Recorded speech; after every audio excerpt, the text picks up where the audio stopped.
La Cafetera es un programa de radio que se financia gracias a las aportaciones de los oyentes. Si te gusta el periodismo que defiende y sientes que te acompaña, hazte mecenas y ayúdanos. Infórmate en radiocable.com/mecenas. Buenos días, Resistencia. Soy Yolanda, una expatriada viviendo en la húmeda Inglaterra, como tantas de nosotras.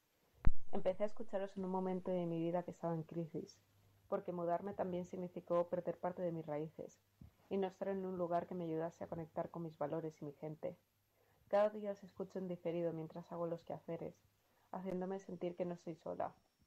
Me he hecho mecenas a la cafetera porque quiero que este espacio tenga los medios para seguir adelante. Un abrazo muy fuerte a todas.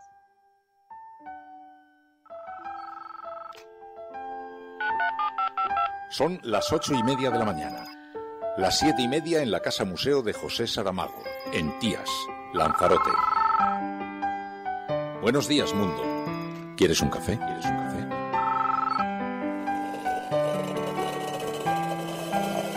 En el programa La Cafetera de Radio Cable.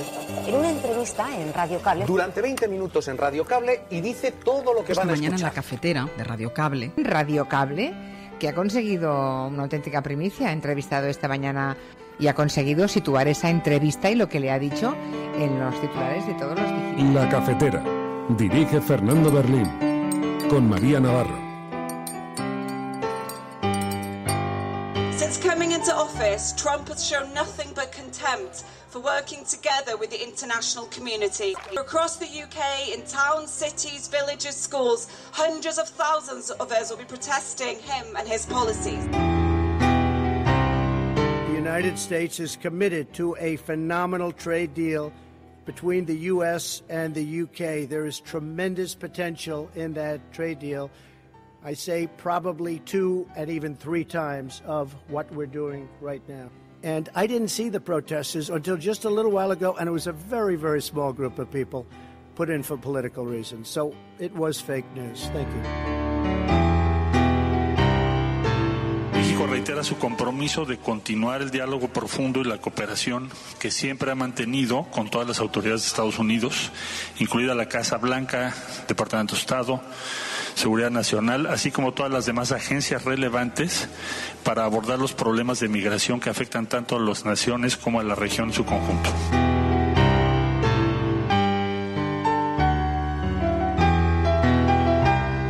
Hace 4 años exactamente, Podemos y Partido Socialista se pusieron de acuerdo para montar los mal llamados gobiernos del cambio, que han sido gobiernos del cambio a peor, en Madrid, en Valencia, en Cádiz, en Zaragoza.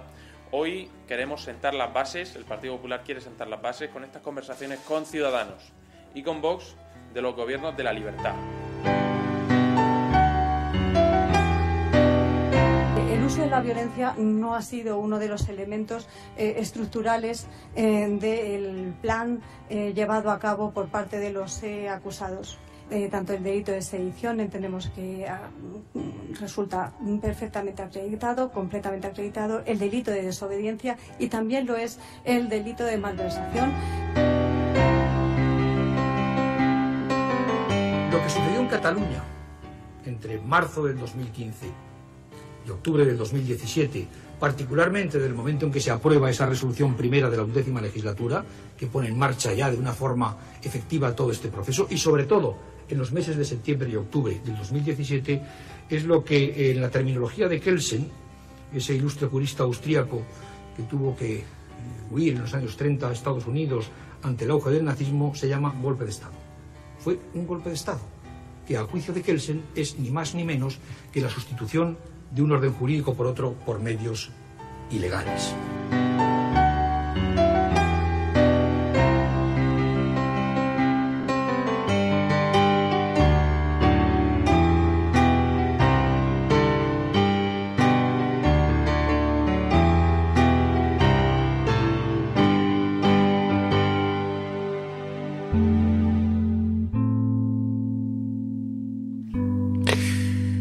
Buenos días, cafetera.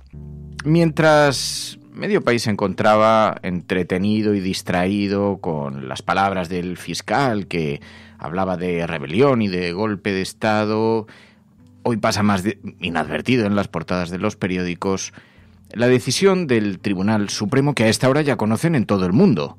todo quedó atado y bien atado, como dijo Franco en el discurso de Navidad de 1969. Respecto a la sucesión a la jefatura del Estado, sobre la que tantas maliciosas especulaciones hicieron quienes dudaron de la continuidad de nuestro movimiento, todo ha quedado atado y bien atado. Con mi propuesta...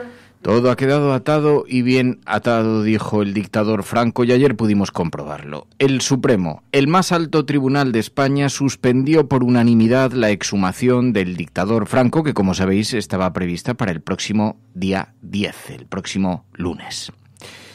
Pues bien, como saben nuestros oyentes de todo el mundo, el dictador español está enterrado en un gigantesco mausoleo cerca de Madrid, como si de un emperador se tratase, y ahora, cuando un gobierno ha intentado poner fin a esta anomalía del fascismo en el corazón de Europa, la familia recurrió a los tribunales, a la justicia, y ha conseguido poner ni más ni menos que a un Estado a su servicio.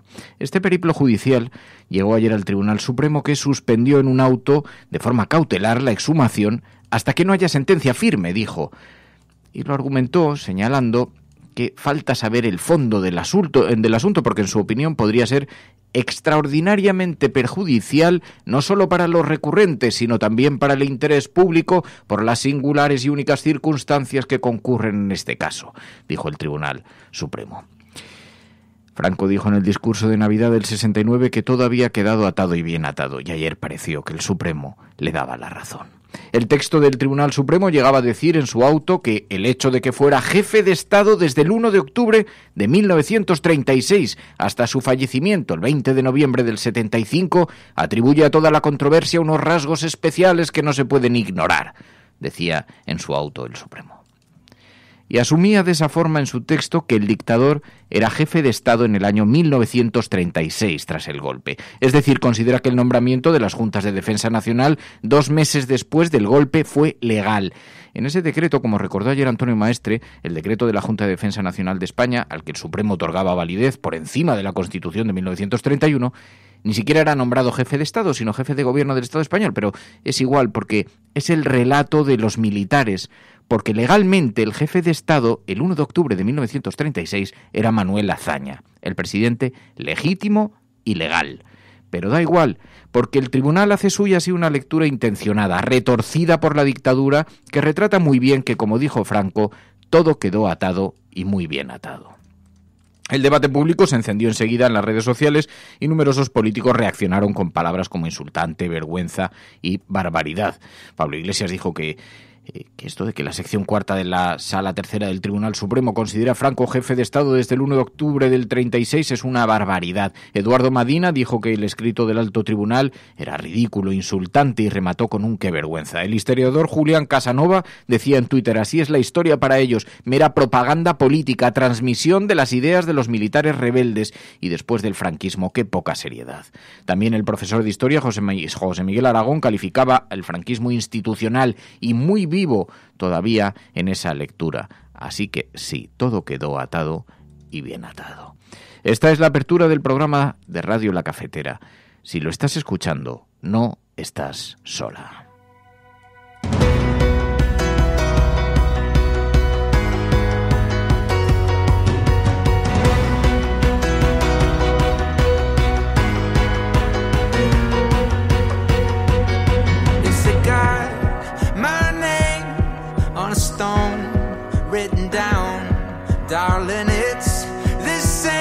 Respecto a la sucesión a la jefatura del Estado, sobre la que tantas maliciosas especulaciones hicieron quienes dudaron de la continuidad de nuestro movimiento, todo ha quedado atado y bien atado, con mi propuesta y la aprobación por las Cortes de la designación como sucesor a título de rey del príncipe don Juan Carlos de Borbón.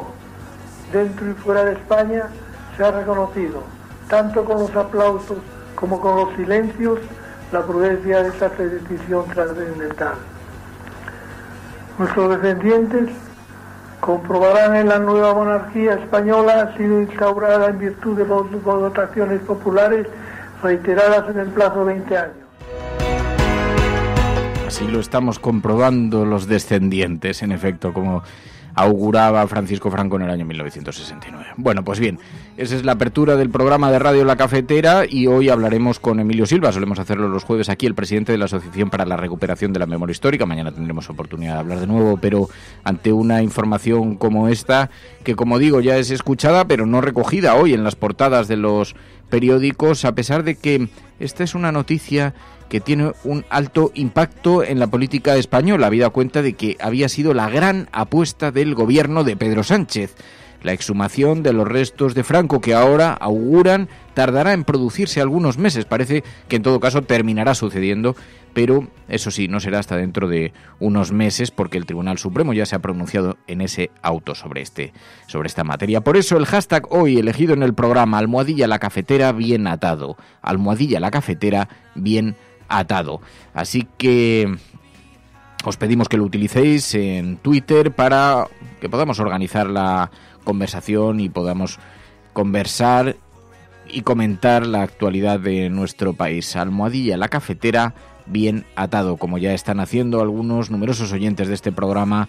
Angie, buenos días. Marian Cordero, buenos días. Enrique Quesada. El Supremo dice que Franco es jefe de Estado desde que los golpistas lo decidieron. Al mismo tiempo resonaba en otra sala altas peticiones de cárcel para políticos catalanes.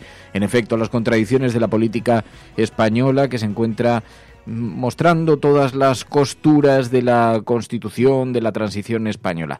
Dice Dr. Jekyll, solo porque el Supremo esté lleno de fascistas, trabaje para la familia de un dictador, modifique la historia a su gusto, ya estáis diciendo que la democracia es una mierda. ¿Cómo os gusta criticar? Dice Dr. Jekyll en Twitter, y es que las críticas se han escuchado con muchísima intensidad hoy en las redes sociales. Buenos días, Elisa, buenos días, Samba, buenos días, Break the Rules, buenos días, Marta Viñes, buenos días, Rafael Moya, a todos aquellos que estáis utilizando el hashtag, Graznando, Jesús, muchísimas gracias por participar, porque si estás escuchando esto, eres la resistencia y no estás sola. Tenemos muchas cosas que comentar aquí. La Cafetera es un programa de radio que se financia gracias a las aportaciones de los oyentes. Si te gusta el periodismo que defiende y sientes que te acompaña, hazte mecenas y ayúdanos. Infórmate en radiocable.com/mecenas. Buenos días, María Navarro, ¿qué tal estás? Buenos días. ¿Has visto cómo está la política? Pues bastante sorprendida, ¿no? Porque para ser un problema que está normalizado, ¿no? Según algunos que está superado, que no hay que recurrir a esa guerra de dos bandos, bueno, pues para estar superado parece que nos está dando muchos problemas, ¿no? No está siendo tan fácil sacar al dictador de su tumba y exhumarlo, bueno, pues para que esté con sus familiares, ¿no? Bueno, esto demuestra que nos quedan muchas cuentas pendientes en esta democracia. Como dice Jesús, se trataba de cerrar heridas, ¿no? Decían que no habría que reabrirlas, pues toma reapertura. Y el caso es que, en efecto, veremos a ver qué consecuencias tiene. Hablaremos con Emilio Silva, que nos pueda explicar todo esto un poco. No es la única noticia, en todo caso. Ahora hablamos con Emilio, que nos aclare en qué consiste exactamente, y también algunas dudas que tiene la Asociación de la Recuperación para la Memoria Histórica sobre la composición de ese tribunal, de esa sala, y los vínculos que tienen con algunas personas muy cercanas al franquismo. Así que trataremos de que nos explique Emilio Silva estas tinieblas en la democracia española de lo atado y bien atado. Almohadilla, la cafetera bien atado. También tenemos que hablar de política internacional. Ayer estuve en una inauguración de una exposición de fotografía y me encontré a unos oyentes de la cafetera. Y un oyente de la cafetera me dijo, joder, es que últimamente me sobrecarga muchísimo la actualidad nacional. Intentamos siempre poner la mirada, poner el foco en las noticias internacionales, porque es verdad que si nos dejamos arrastrar por la marea de las portadas nacionales, donde siempre hacemos un repaso, pero intentando poner la mirada un poquito más allá en lo internacional. Si nos dejamos arrastrar, nos pasaríamos el día hablando del dilema catalán, el dilema del golpismo, y en esta sucesión permanente que no termina de resolverse en el pulso que se vive entre el Estado y la Generalitat catalana. Pero en todo caso, intentando poner la mirada un poquito más lejos, un poquito más allá. Ayer, la noticia de Donald Trump de visita en el Reino Unido dio la vuelta al mundo. Protestas en el Reino Unido del Consejo de Mujeres por la Paz contra la visita del líder del presidente de los Estados Unidos. Since coming into office, Trump has shown nothing but contempt for working together with the international community. Across the UK, in towns, cities, villages, schools, hundreds of thousands of us will be protesting him and his policies. Donald Trump insistía precisamente, decía que habrá Brexit y presumía de un intento de acuerdo fenomenal de comercio entre los Estados Unidos y el Reino Unido, decía Donald Trump. The United States is committed to a phenomenal trade deal between the U.S. and the U.K. There is tremendous potential in that trade deal. I say probably 2 and even 3 times of what we're doing right now. So a lot of it is fake news, I hate to say, but you saw the people waving the American flag, waving your flag. It was tremendous spirit and love. There was great love. It was an alliance. And I didn't see the protesters until just a little while ago, and it was a very, very small group of people put in for political reasons. So it was fake news. Thank you. Decía fake news, las protestas contra él, decía Donald Trump en esta presentación en la que presumía, ofrecía a Londres un acuerdo comercial fenomenal. Dice hoy La Vanguardia que en lugar de un elixir del amor de la eterna juventud, Donald Trump va repartiendo botellas de cianuro por donde va, que le encanta montar el follón y que ha convulsionado la política británica, ha puesto su granito de arena en convulsionarla, aunque hace tiempo que ya está dinamitada por culpa del Brexit, pero en todo caso Donald Trump ofrecía un gran acuerdo comercial y prometía que, habida cuenta de que en su opinión el Brexit saldrá adelante, pero lo había hecho, ya lo sabéis, llegando como un elefante en una cacharrería, insultando a un lado y a otro, como nos explicaba ayer Pilar de la Peña aquí en el programa. Pues bien, Donald Trump ofreció un gran acuerdo comercial al Reino Unido. Theresa May, en verano, ya sabéis que tuvo que aguantar como Trump la puenteaba y decía lo maravilloso que era Boris Johnson después de dimitir como ministro de Exteriores. Pues bueno, ayer se las ingeniaba para no dar la mano a Donald Trump e introducirlo con un simple gesto en el 10 de Downing Street, algo muy simbólico, pero que retrata también el nivel de la relación entre el Reino Unido y los Estados Unidos. Bien, mientras tanto, nada termina de resolverse allí en el Reino Unido y el Brexit sigue en una situación mantenida de tensa crisis institucional. Bueno, pues esto es lo que se refiere a la visita de Donald Trump, que como digo hoy sorprendentemente, si vemos las portadas de los periódicos españoles,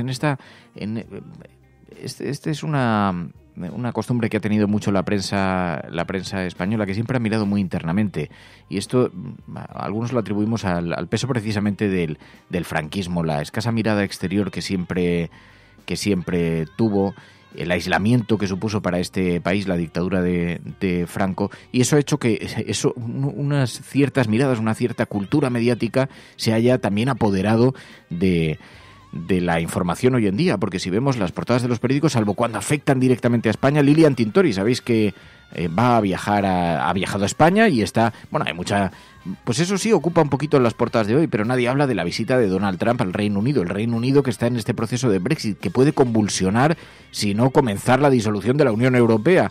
Es decir, que la trascendencia de la visita es verdaderamente alta. Bueno, hoy no ocupa una sola línea y aquí estamos mirando, parecemos la hoja parroquial de Castellote. Están mirando las noticias, los periódicos nacionales, mirando las noticias permanentemente de lo que ocurre en Cataluña, permanentemente de lo que ocurre en el seno de Podemos, olvidándose de los temas que son muy trascendentales internacionales.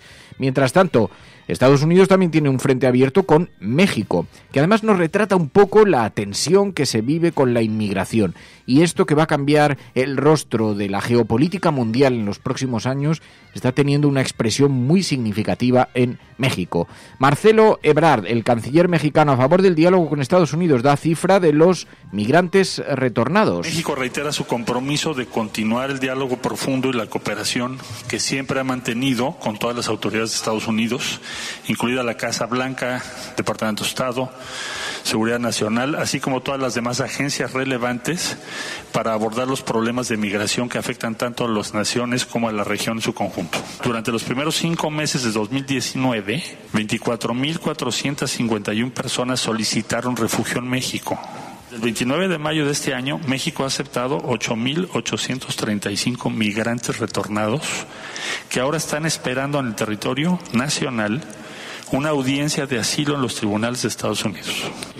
Malas esperanzas cuando México tiene que presumir de las personas que retorna de las personas los procesos que se judicializan en estos intentos de entrada en Estados Unidos, y todavía no hemos observado ninguna aportación en ningún país del mundo que nos pueda permitir mirar con un cierto optimismo la migración que se impone como un fenómeno para los próximos años, como un fenómeno inapelable, imposible de evitar. Bueno, mientras tanto, eso es lo que se refiere a la página internacional, aunque en Brasil también tenemos un conflicto abierto. 11 ministros de justicia contra la política sobre armas de Bolsonaro, dice el periódico El País en su portada. También Lilian Tintori, activista esposa de Leopoldo López, viaja a España en la página internacional, y el jefe del ejército de Colombia lideró una brigada que mató civiles, según nuevas pruebas, cuenta hoy el periódico El País en su portada. Además, vemos en otros periódicos, entrevista a Juan Guaidó en la Vanguardia hoy. En Venezuela no hay bloqueo, hay corrupción e irresponsabilidad. Venezuela, que siempre nos acompaña en la página internacional. Bueno, pues eso es lo que se refiere a las noticias del exterior, pero mientras tanto también en España la Fiscalía concluyó ayer que el 1 de octubre fue un golpe de Estado violento, así lo catalogó el Ministerio Público, eleva el tono de sus propias conclusiones definitivas. Los fiscales consideran el proceso una insurrección para la independencia, y la abogacía del Estado cree que la violencia no era el plan y pide sedición. Bueno, y mientras está debatiéndose el tema en los tribunales, parece que no habrá sentencia hasta después de verano, aunque nadie sabe exactamente con precisión, pero este es el asunto que centra hoy las portadas de los periódicos. El ABC, el proceso fue un golpe de Estado y Junqueras su motor. El Mundo, el fiscal prueba la rebelión que la abogada del gobierno ignora. La Razón, un golpe de Estado con violencia. Así que veis, y en el periódico El País, el fiscal califica por primera vez el proceso de golpe de Estado y utiliza esta fórmula retórica del golpe de Estado que, sin embargo, tiene una consideración incluso en su propia definición que no responde en absoluto a lo que ha ocurrido en Cataluña. Más bien parece la imposición de un discurso, de un relato, de una estructura muy bien montada en las tertulias de opinión, pero con poca defensa jurídica. Bueno, pues ahora ya sí, porque lo ha utilizado el fiscal. Y mientras tanto, en España, abiertos los procesos de pacto, las conversaciones de pacto. El Partido Popular llama a formar gobiernos de la libertad con Ciudadanos y con la extrema derecha. Tanto a nivel local como autonómico, creemos que este inicio de conversaciones... Dicen que van a abrir las conversaciones... ...de partida interesante y creemos que fructífero para conseguir materializar la voluntad de los ciudadanos expresada en las urnas, en ayuntamientos y comunidades autónomas, para conformar gobiernos para la libertad. Hace 4 años exactamente, Podemos y Partido Socialista se pusieron de acuerdo para montar los mal llamados...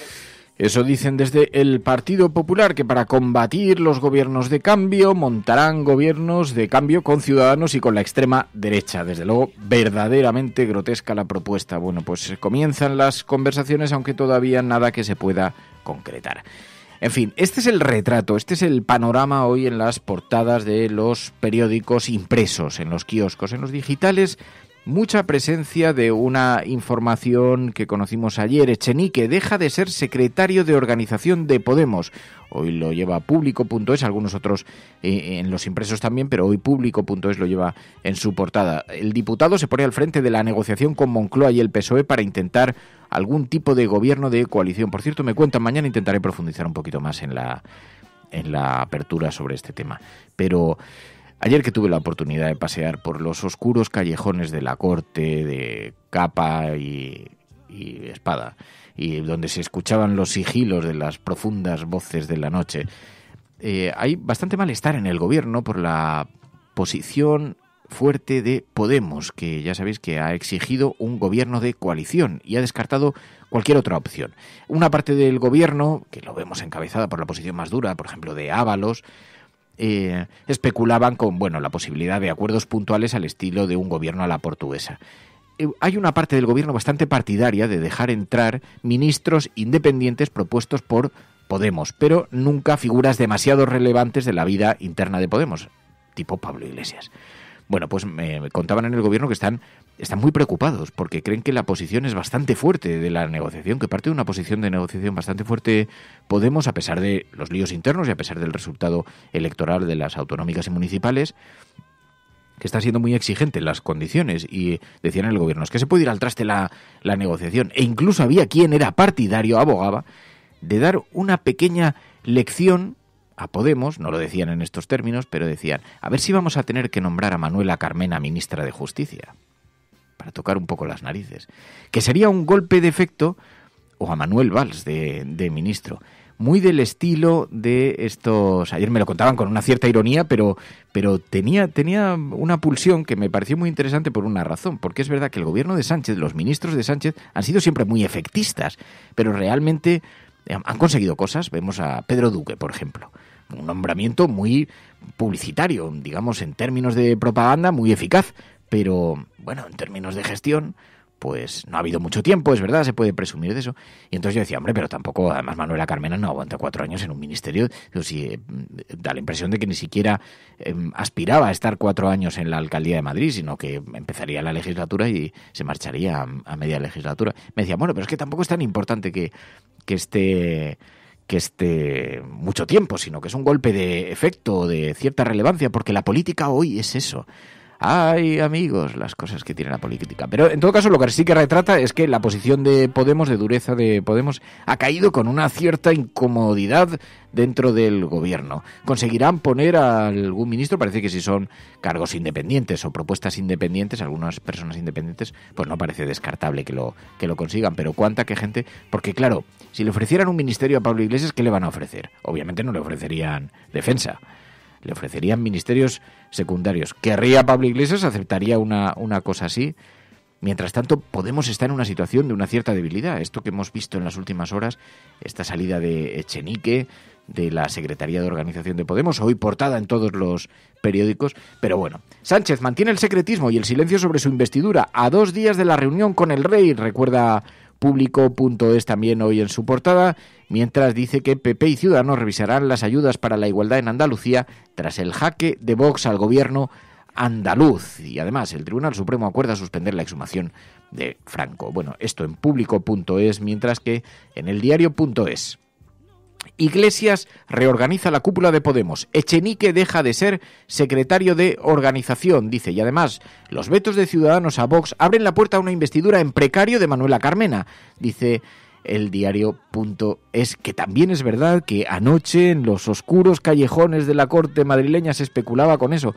Bueno, Manuela Carmena, en el caso de que no se convierta en alcaldesa, que yo decía, pero si esto ya se daba por hecho, si se da por hecho que no se va a convertir, ¿no? Bueno, pues parece que no se da tanto por hecho. Hoy, en la portada del Diario.es, también se refieren a esta materia. Y mientras tanto, luego no os quejéis, no diréis que os cuento todas las claves que llegan, las que cuentan los periódicos y aquellas cosas que no cuentan todavía. En el Confidencial.com, la Abogacía del Estado sale al rescate de los acusados, choca con el criterio de la Fiscalía, 50 jornadas para el Ministerio Público y la representante estatal que parecían caminar en el mismo sentido, pero llegado el momento de la verdad, el de informar después de una vista de 4 meses y cientos de testigos, considera que no hay pruebas de un uso instrumental de la violencia el 1 de octubre. Esto en la portada de El Confidencial.com. Y mientras tanto, en Infolibre.es, hoy Fiscalía y Abogacía del Estado discrepan sobre la existencia de un alzamiento violento en Cataluña. Bueno, esto es La Cafetera, almohadilla, La Cafetera bien atado, almohadillo, La Cafetera bien atado. Y si lo estás escuchando, no estás sola.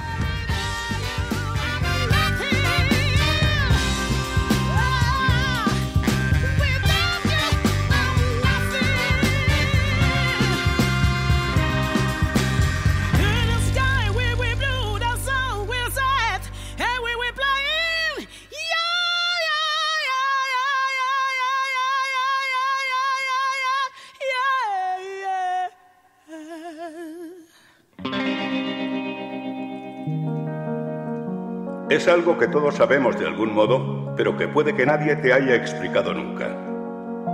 Si tú a tu hijo antes de una carrera le dices, te vas a caer, tú no vales para esto, ese niño se va a caer. No hay más opciones, porque le has hecho creer que es posible. Y hay algo que le empuja a cumplir la profecía. Pero si en lugar de eso a ese mismo niño le dices, corre, vuela, no te detengas, y si te caes, aquí estoy para levantarte, ese niño jugará mejor que si nunca le hubieras dicho nada. hay una responsabilidad ineludible en cómo hablamos, en cómo tratamos a los demás, porque nuestras palabras tienen un poder más grande de lo que nunca hubiéramos imaginado. Cada día tienes la opción de cortar las alas de los demás, hablando del miedo y de la incertidumbre. O puedes dejar que tus palabras les empujen hacia sus metas, confiando en la capacidad infinita que hay dentro de todo ser humano. Se conoce como efecto Pigmalión y funciona en cualquier momento de nuestras vidas.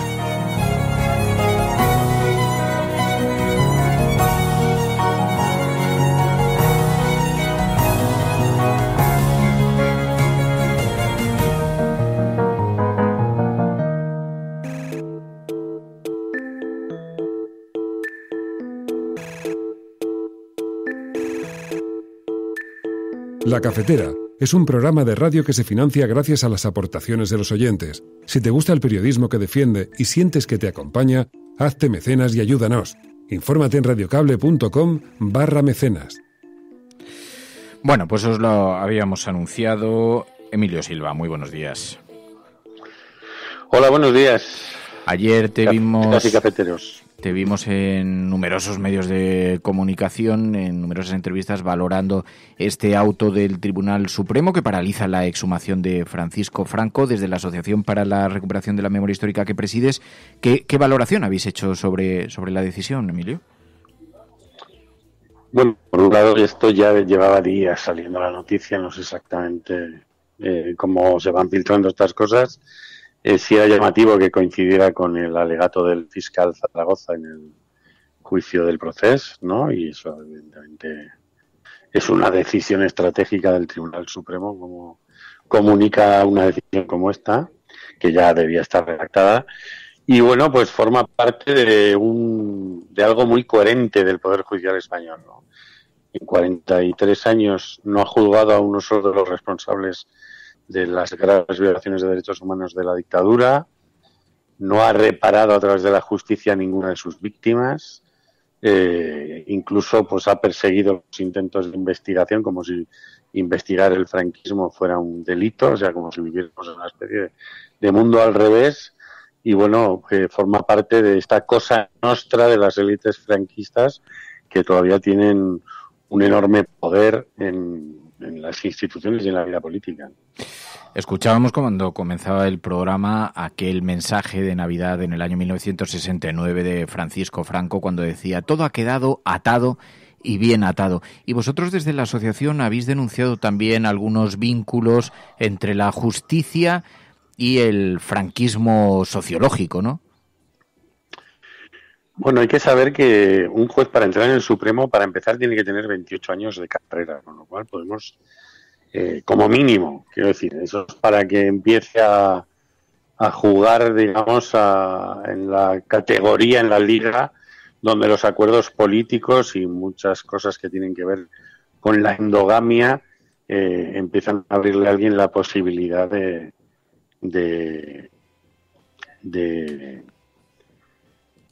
pertenecer al Tribunal Supremo, ¿no? Entonces, bueno, yo me recuerdo hace 8 años que el abogado Joan Garcés denunció que más del 60% de los miembros del Supremo se habían iniciado su carrera judicial jurando fidelidad al movimiento y los principios del movimiento, ¿no? Y ahí venimos, y bueno, pues nosotros, viendo quiénes eran los jueces de la sala, pues recibimos la información de que uno de ellos tenía una estrecha relación con Santiago Mirán del Bosch, que es pues un abogado y un bufete muy cercano a la Fundación Francisco Franco, participa públicamente en actos de la Fundación, escribe para su página web y hay gente de su bufete que está defendiendo, por ejemplo, el caso de la familia Franco por las esculturas del Pórtico de la Gloria en Santiago de Compostela, ¿no? Que está totalmente cercano. La proximidad es mucha, no es simplemente que coincidieran en la Audiencia Nacional hace unos años, sino que bueno, pues el juez es incluso padrino de una de sus hijas, ¿no? Este hombre, luego hemos visto que este juez, José Luis Requero, pues, entre otras cosas, tiene un historial alucinante, ¿no? Sobre haber intentado paralizar la campaña Póntelo, Póntelo, ¿no? Aquella campaña que, por fomentar el uso del preservativo, causó tanto escándalo en ciertos sectores ultraconservadores, vídeos que hay en la red de entrevistas en Intereconomía donde manifiesta ser absolutamente beato y cercano al Opus Dei. Quiero decir, una persona que presume de ser ultraconservadora y que incluso ha hecho declaraciones políticas sobre la memoria histórica, ¿no? Entonces, bueno, pues nosotros hicimos una queja ante el Poder Judicial pensando en que, bueno, era mejor que esta persona se abstuviera en la votación, ¿no? No pasa nada. Oye, en el auto hay además una alusión que ha despertado una auténtica polémica cuando el Tribunal Supremo considera a Franco jefe del Estado desde el golpe de Estado. Que además nos llama especialmente la atención. El jefe del Estado, el 1 de octubre del 36, era Manuel Azaña, el presidente legítimo y el presidente legal. Pero que se aluda de esta manera, algo retrata, ¿no? Hombre, es bastante grave, ¿no? Ayer en Televisión Española había una jueza diciendo que los jueces no tienen por qué saber de todo, hombre, pero de lo que no saben deberían contrastar la información antes de escribirla en un documento oficial, ¿no? Que va a ser argumento para una decisión.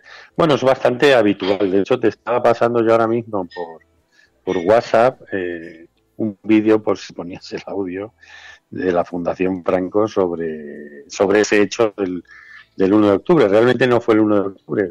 A Franco lo nombran jefe de los ejércitos el 29 de septiembre en Salamanca.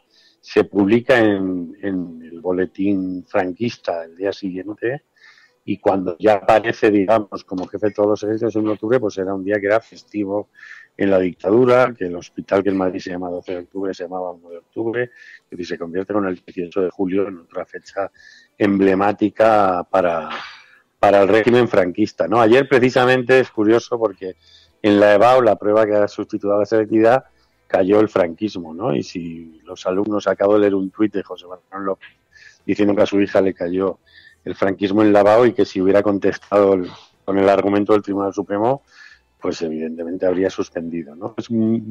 Lo que hace es marcar una línea de continuidad, ¿no? De los tribunales militares del franquismo, el Tribunal de Orden Público, que se funda en el año 1963, cuando los delitos políticos, digamos, son o dejan de ser juzgados por militares, y cómo ese top se disuelve en la Audiencia Nacional y el Supremo, donde se dividen varios de sus jueces, ¿no?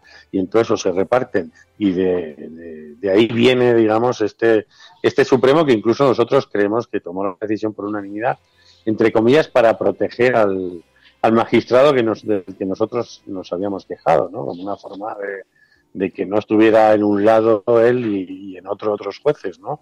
Hay que tener en cuenta que el Supremo es muy endogámico y seguramente pues ha primado, aunque alguien allí tuviera dudas, el corporativismo por encima de una decisión que sobre todo beneficia a las familias, ¿no? Ayer mismo estuve un coloquio que no me esperaba, pero en una emisora de radio con el abogado de la familia, en este caso el hijo del ministro franquista Utrera Molina y cuñado de Alberto Ruiz Gallardón, y hubo un momento que este abogado decía que él iba a hablar técnicamente y no de política, pero en esa cultura política franquista hubo un momento que me acusó de ser marxista, ¿no?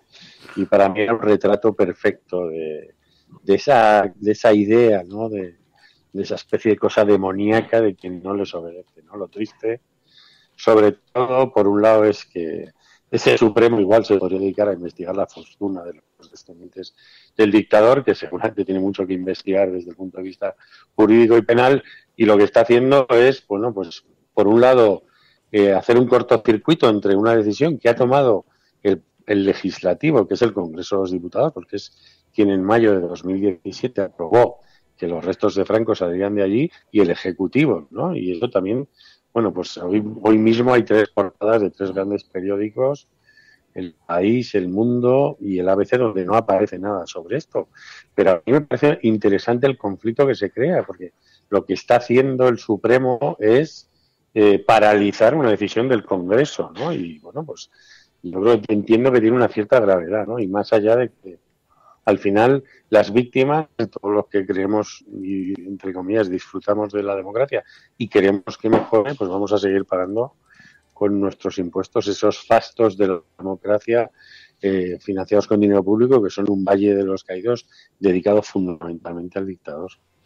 Y, Emilio, te quiero preguntar también, porque claro, todo esto tiene una derivada política, ha sido la gran apuesta del gobierno de Sánchez, la exhumación. Esto queda paralizado, el gobierno ya ha dicho que puede demorar la exhumación en unos meses, que no lo frena en todo caso, nadie cuantifica en cuántos meses.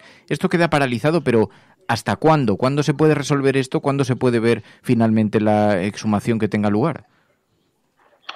Bueno, dicen que en 3 o 4 meses estará resuelto, pero claro. También lo que abre la puerta al Tribunal Supremo es a la posibilidad de paralizarlo definitivamente, ¿no? Y entonces pues es suficientemente grave que el Supremo pudiera llegar a paralizar una decisión del Congreso, porque la independencia de poderes es bidireccional o tridireccional, ¿no?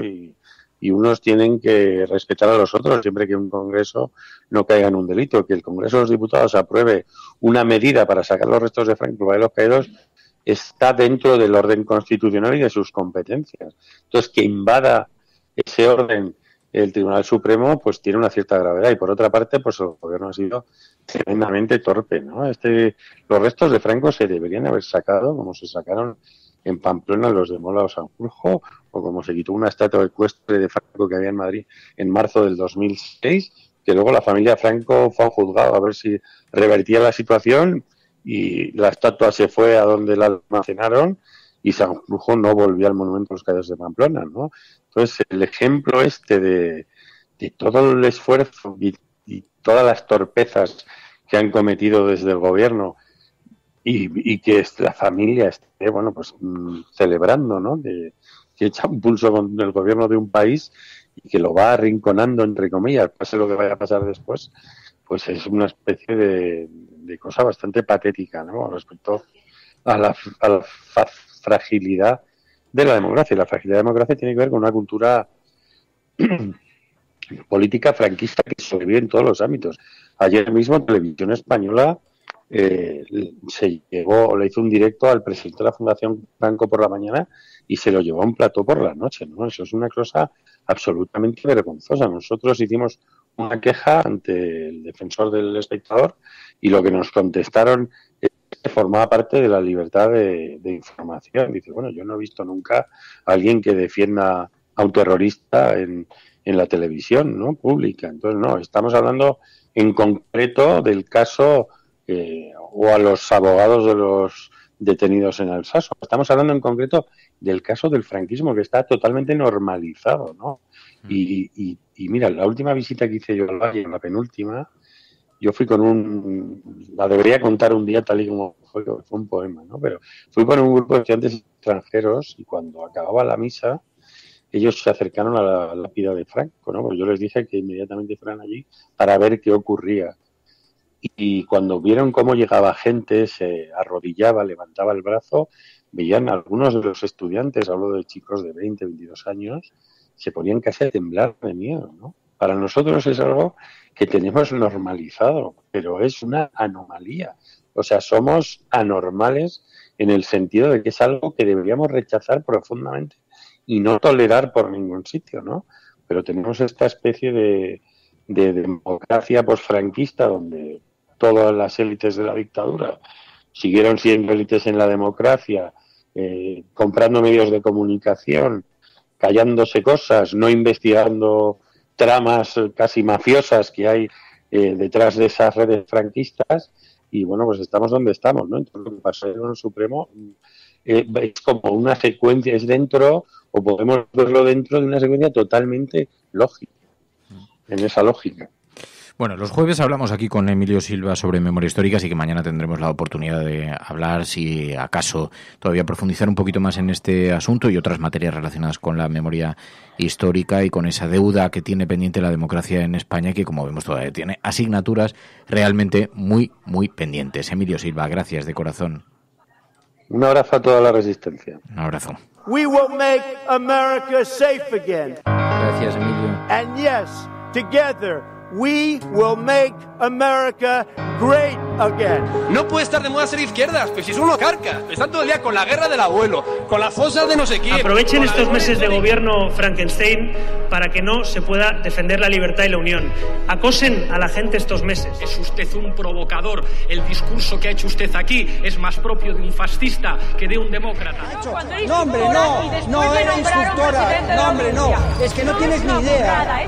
Pero este no es momento ni de siglas ni de partidos políticos. El enemigo es Daesh, el terrorismo yihadista. El cielo no se toma por consenso. El cielo se toma por asalto. Bienvenidos a la... Más allá de la agenda setting, está la agenda de los oyentes de la cafetera. Buenos días, cafetera. Parece como broma. Que es la única salida al problema territorial. Tu colaboración es importante. Ayúdanos retuiteando la dirección de este programa.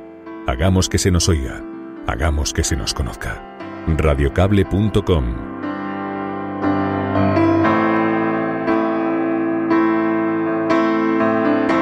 Buenos días, cafetera. Acerca de la anomalía democrática que sigue siendo tener a Franco en el Valle de los Caídos, leí ayer, creo que Antonio Maestre, decir que el PSOE en memoria histórica no es que sea tibio, es que parece que se debe a algo tremendamente calculado. Parece que sí, pero no. Si hubiesen querido sacar a Franco del Valle de los Caídos, lo han haber hecho todos los años que han gobernado con mayoría absoluta. Si hubiesen querido sacar a Franco, lo hubiesen sacado, aunque hubiese sido in extremis en la última hora, porque evidentemente es una anomalía democrática. Y no hay que darle explicación a la familia del dictador, ni al Tribunal Supremo compuesto por jueces de marcado corte franquista. Lo que no es normal es que la familia de un dictador ponga en jaque a la democracia de un país no sé cuántos años después de muerto. Buenos días. 627-002-002 es el WhatsApp del programa. Ya sabéis que está abierto a vuestra participación. Allí podéis dejar vuestra nota de audio, unos 30 segundos, con un pequeño titular para organizar la conversación, y también otros mecanismos de participación en el programa. Almohadilla, la cafetera bien atado, donde se genera un gran debate público. Es trending topic durante horas por las mañanas, ya lo sabéis, y donde podéis participar también, y así la conversación queda archivada, almacenada, y tiene además una gran visibilidad, porque en efecto tiene algunos hashtags llegan a tener los 10-12 millones de impresiones, así que son muy visibilizados. Pero esta sintonía distingue a la agenda de la cafetera, que son esas noticias que vosotros consideráis que tienen que tener presencia en los medios de comunicación y que con frecuencia desaparecen de las portadas de los periódicos, María. Sí, de hecho nos recordabais que hoy es el Día Mundial del Medio Ambiente y nos enviabais varias informaciones. Una de ellas, que Francia prohibirá la destrucción de cualquier producto que no se venda. Así lo cuenta elpaís.com, y dice que efectivamente este país pretende prohibir a partir de 2023 esta práctica, ampliando una medida que ya se aplica a los alimentos. En vez de tirar y destruir, reciclar o donar. Esa es la consigna que el gobierno francés quiere convertir en ley para cumplir con el espíritu de economía circular de estos tiempos. Dicen que según los cálculos del Ejecutivo, cada año se tiran o destruyen en Francia 650 millones de euros en productos no perecederos. La medida será aplicada a partir de finales de 2021 en todos los productos para los que exista ya una planta de colecta y reciclaje, y para el resto a partir de 2023. Las empresas deberán o bien donar los productos no vendidos a asociaciones o reutilizarlos o reciclarlos bajo pena de una sanción si no lo hacen. En el caso de España, nos enviabais la información de que es el país de Europa más expuesto a la contaminación provocada por el creciente tráfico de cruceros. Lo cuenta el diario.es, y es que los buques emiten en los puertos españoles 14.500 toneladas de óxido de sulfuro, 50 veces más que el parque de automóviles, según un cálculo de Transport and Environment. El turismo de cruceros no para de crecer. En 2018 se rompió la barrera de los 10 millones de cruceristas, y explican también que el volumen se ha multiplicado por 18 en solo 25 años.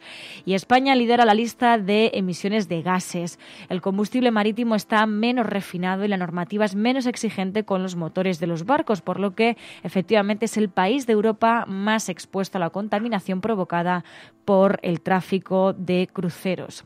Y Carmen Quintana nos hacía llegar también una información relacionada con el medio ambiente, en este caso porque Equo pedirá al rey durante su visita a Zarzuela que ayude contra contra el cambio climático. El portavoz parlamentario de ECUO, Juancho López de Uralde, aprovechará su visita a la Zarzuela dentro de la ronda de consultas que el rey inicia con visitas a la investidura para pedir ayuda al monarca en la lucha contra el cambio climático. El representante de esta formación ecologista acudirá a la recepción en Zarzuela este miércoles a las 11 de la mañana, una fecha que además, recordamos, coincide con el Día Mundial del Medio Ambiente. El propio Uralde ha dicho: le voy a pedir que colabore, que ayude a que la lucha contra el cambio climático sea efectiva, porque considera que el monarca tiene la capacidad para influir de alguna manera para que dejen de mirar para otro lado y se apueste por la descarbonización de la economía y la lucha contra el cambio climático. Y para terminar esta agenda de la cafetera, tenemos que irnos a un tema que es el de la igualdad de género, porque nos hacía llegar la información de que ningún país del mundo alcanzará la igualdad de género antes de 2030. Medidas de Igualdad 2030 presenta su índice de género en base a varios objetivos que miden el progreso de los países para alcanzar la igualdad entre hombres y mujeres. El país más igualitario es Dinamarca, con 89,3 puntos sobre 100. El peor es Chad, con 33,4, y España está en el puesto 23 con 79,7 puntos. Sin embargo, efectivamente, las conclusiones no son positivas, porque ningún país del mundo hace los esfuerzos suficientes para conseguir la completa igualdad en la próxima década, porque efectivamente ningún país del mundo se prevé que alcance la igualdad de género antes de 2030. It's one small step for man, one giant leap for mankind. Lejos de su laboratorio, de sus estudios sobre la radioactividad, del radio que ella descubrió y que le dio fama, Marie Curie se lanza a la batalla menos conocida de su existencia. Han pasado 2 años desde que publicó su teoría especial de la gravedad y decide dar un paso más radical en la interpretación del universo. Una teoría general de la relatividad. En la época de Einstein, Isaac Newton era Dios. Es que han optado por construir la física usando las matemáticas que se habían... Sí, porque en efecto hoy es miércoles y además los miércoles aquí en la cafetera ya sabéis que hablamos de ciencia con Ainhoa Goñi. Muy buenos días, Ainhoa. Muy buenas, ¿cómo estás? Se incorpora también a esta hora Pilar de la Peña. Buenos días, Pilar. Bueno, se incorpora también... Ahora sí, Pilar, perdona, buenos días. Hola, buenos días. Bueno, pues Pilar está también aquí porque hoy quería quórum absoluto porque tenemos una noticia. Ya sabéis que Ainhoa Goñi trata asuntos muchas veces serios relacionados con la ciencia, que un día tenemos que hablar. Ayer surgió un debate muy interesante, Ainhoa, porque se hablaba de la dicotomía entre ecología y científicos. Se decía, oye, que hay un buen número de científicos que son ecologistas. Digo, Francisco Castejón es físico nuclear y sin embargo ha estado en Ecologistas en Acción y es un gran crítico con la energía nuclear. Digamos que en la disciplina científica cabe mucho también la crítica desde un espacio como la ecología que abarca otros muchos ámbitos, ¿no? Evidentemente, es que no están para nada reñidos y todos los resultados que se sacan para criticar la acción del hombre con el medio ambiente vienen de la ciencia y del trabajo de los científicos en un montón de cosas. Los investigadores que están en estos momentos, por ejemplo, en Chernóbil, viendo cómo están las cosas años después del desastre, son investigadores, son científicos y algunos de ellos españoles, o sea que evidentemente la ciencia es la que da pruebas y hay que estar allí. Y hoy además, lo digo porque hoy es un día muy relevante también porque es el Día del Medio Ambiente, Ainhoa. Sí, la verdad es que es uno de esos días en el que, bueno, sirve para recordar lo mal que vamos, porque las cosas son así. En temas de medio ambiente, habitualmente son malas noticias. Los datos nos están cumpliendo, estamos muy lejos de todos los acuerdos o de todas las cifras que teníamos que haber llegado en los distintos acuerdos. Es que no estamos mejorando, hay muy pocos que van en ese sentido. Nos lo recuerdan los jóvenes, por ejemplo, en Fridays for Future, y no vamos bien. Hay muy pocos países que están realmente actuando y nos van diciendo los científicos hace muchos años, hemos dicho muchas veces, nos estamos acercando al punto de no retorno. Aún no estamos allí a escala global, pero sí que hay cosas que no vamos a poder recuperar y cada vez vamos a peor. Entonces, la verdad es que en estos temas yo siempre me enfado mucho porque no estamos haciendo nada, se está pidiendo muchísimo, los jóvenes lo están reclamando y van a heredar un planeta realmente... en muy malas condiciones, no de segunda mano, van a heredar un planeta que necesita muchísima ayuda, ¿no? Y en efecto hoy este Día del Medio Ambiente es trending topic a esta hora, también sin contaminación del aire, en fin, la mirada puesta y especialmente llegada desde los jóvenes. Pero como decimos con Ainhoa Goñi, tratamos muchas veces temas que tienen un corte científico más serio, pero en el programa también yo cuando encuentro alguna noticia que tiene, digamos, también una lectura anecdótica, se la reenvío para que la comentemos, aunque no deja de ser alguna información científica, en fin, que tiene... No. Resulta, a ver, déjame que dé el titular, que han nacido dos También te voy a decir una cosa. Una cosa es que nosotros nos vayamos a reír de ti por lo que conlleva y otra cosa es que no haya ciencia detrás y no haya cosas muy interesantes que las hay. Respétame, Ainhoa Goñi. No puedes hacer que tu crecimiento se constituya en base a mi humillación. A tu sufrimiento. ¿Sabes? Sí, Esto no es una buena dinámica. Nacen dos anacondas sin la participación de un macho durante la concepción. Parece que es un fenómeno que se da en alguna ocasión, pero que ha sido descrito y que se ha podido seguir en el acuario de New England, en Boston.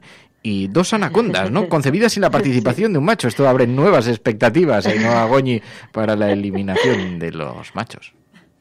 Sí, bueno, no de forma, no en plan con tortura, sino que dejaréis de tener una utilidad práctica en ese sentido. No, ahora en serio, tiene una parte positiva y una parte negativa, ¿eh?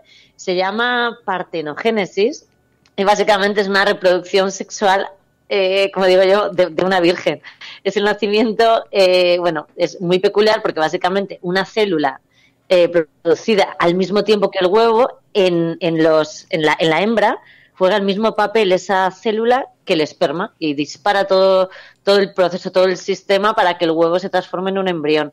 Es curioso, es verdad que es una reproducción bastante peculiar porque al final todo ocurre con células sexuales femeninas que no están fecundadas, pero bueno, que los herpetólogos ya hablan que en los reptiles ha ocurrido unas cuantas veces, suele ocurrir en peces también, en los insectos y eso sí de forma más excepcional en aves. Esta es la segunda vez que ocurre en la pitón verde y la verdad es que en este caso, aunque ya te digo, hay pruebas científicas, han hecho pruebas de ADN que han confirmado que ya te digo que no ha intervenido un macho, pero es verdad que era fácil porque básicamente estaban en una zona en este museo específico, una exhibición sobre estos animales, en las que todas las serpientes eran hembras, así que en fin las dudas se disiparon muy pronto, ¿no?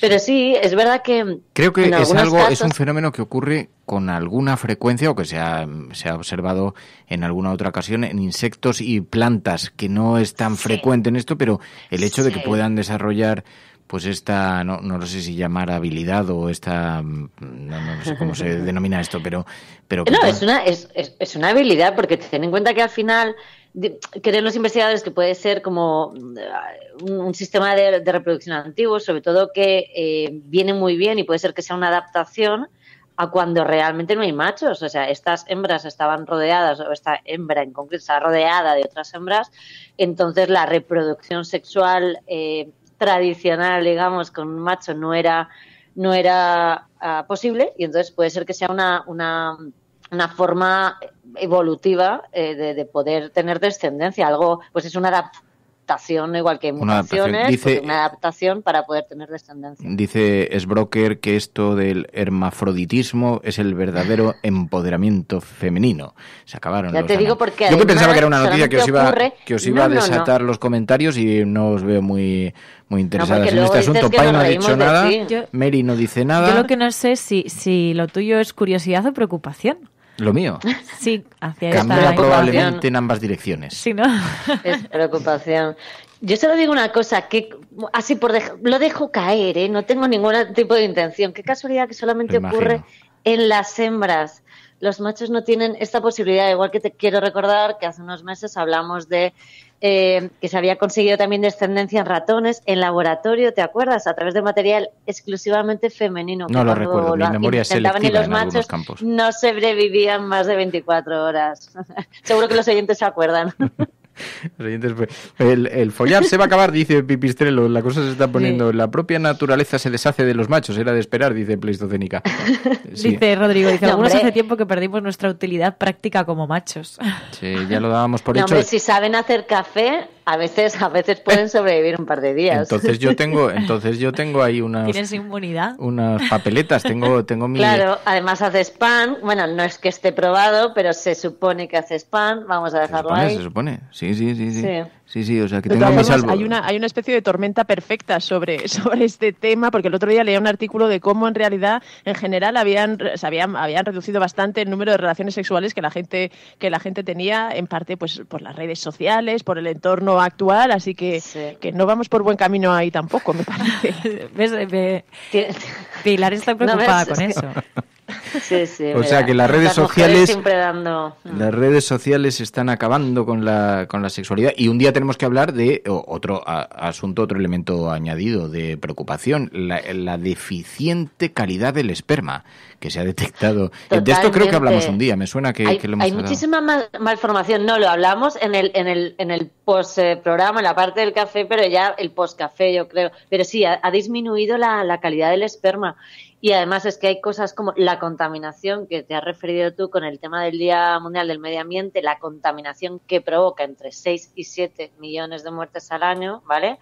Además, aparte ya, si no llega uno a eso, provoca muchísimas malformaciones y hay muchísimas cosas, ¿eh? El estrés, un montón de cosas relacionadas además con este tipo de temas, y afecta a la calidad y afecta, por lo tanto, a la posibilidad de ser la alimentación, ¿no? creo que también afecta en ese sentido. Esperma bastante. de buena calidad, buena cantidad, etcétera. La alimentación, dice Pilar. La alimentación, sí. Dice normal, dices broker, porros, alcohol, café, tubos de escape y encima el Netflix. ¿Qué dice Angélica Llamera? No hacéis más que ver el Netflix, estáis todo el día enganchados a la televisión y no prestáis atención a lo que tenéis a vuestro lado, a esas bellezas, esos Adonis, esa gente tan... Es que me vienen cosas a la cabeza y yo las digo.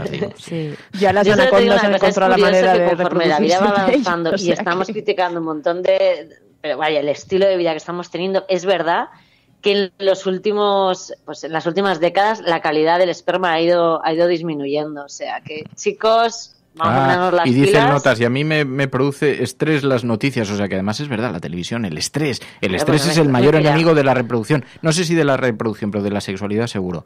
Así que es un mal consejero el estrés. Bueno, igualmente lo que dice la Tareta, dice que con la noticia que habéis comentado de las anacondas, que se habría aclarado ya el misterio de la Virgen María. Sí, porque esto no está descrito en seres humanos, ¿no? ¿O sí? No, en seres humanos no, pero mira...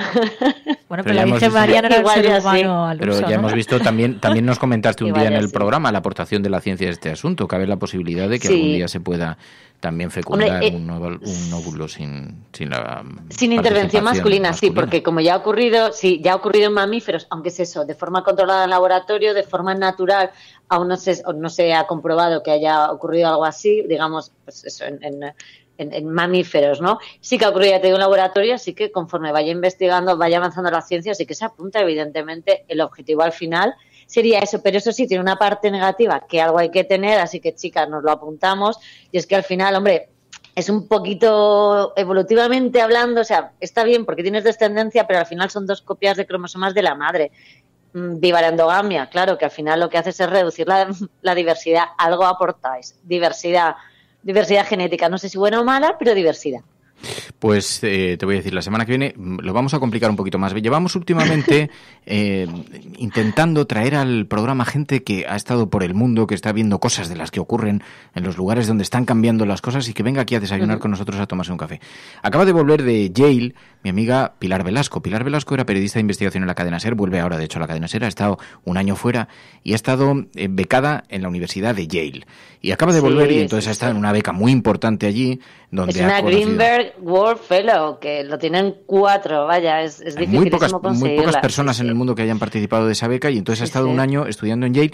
Y entre otras cosas, ahora tienen que reunirse cada 2 meses en Londres, donde van algunos de los miembros de este grupo. Bueno, es una cosa increíble que nos va a contar, pero allí ha observado, se ha relacionado mucho con, pues desde hijos de presidentes del gobierno de los Estados Unidos hasta gente muy variopinta llegada de la India, hasta diferentes culturas. Entonces me ha contado que ahora la tendencia, todo esto del movimiento LGTBI y tal, esto ya es mainstream, esto ya está superado. Ahora toda la tendencia, me dice Pilar Velasco, es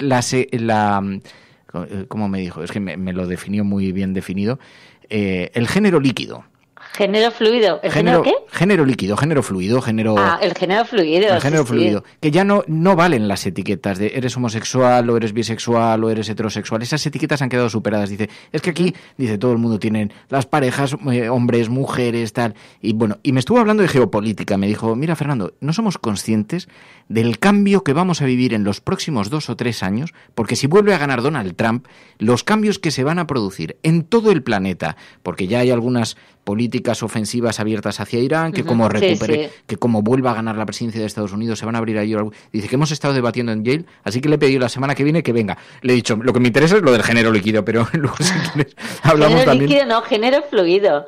Fluido, a mí me gusta más. Eso es el no identificarte, ¿no? Con una sola identidad, y es verdad, es como esa forma que decíamos de dejemos de poner etiquetas. Sí, pero esto Entonces, me decía... básicamente eso, que cada uno sea lo que quiera. Esto es el fenómeno... Que como sea y que pueda cambiar. Sí, el fenómeno emergente en las élites globales. O sea, esto es lo que luego, dentro de 10 años, termina entrando en la sociedad. Dice, pero es un cambio absolutamente sustancial en la concepción de la familia, la manera de redefinirse, etcétera, etcétera, ¿no? Y bueno, ya le diremos, ya le he dicho que se venga la semana que viene, que se venga el lunes o el martes y que desayune con nosotros y nos pueda contar todas estas cosas aquí en el programa. Oye, Ainhoa, y luego nos decías que tenías otra cosa, que decías, oye, mucha atención, ahora que termina el curso escolar para los críos, muchos de los niños vemos las mochilas escolares que han llevado con una cantidad de peso bestial a sus espaldas. Esto ya... Llevan sus casas, sí. Están alertando sobre esto, ¿no? Sí, la verdad es que, mira, estamos terminando, si queda tiempo para reflexionar a los que son papás durante estas próximas semanas, meses, antes de que tengan que volver.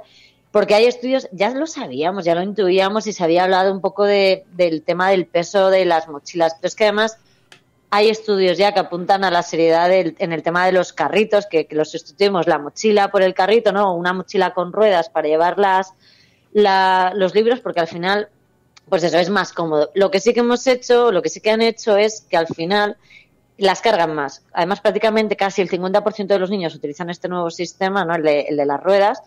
Pero al final lo que hay que tener claro es que no pueden llevar más, o sea, el límite sería el 20% de su peso en libros o en todos los cacharros que llevan.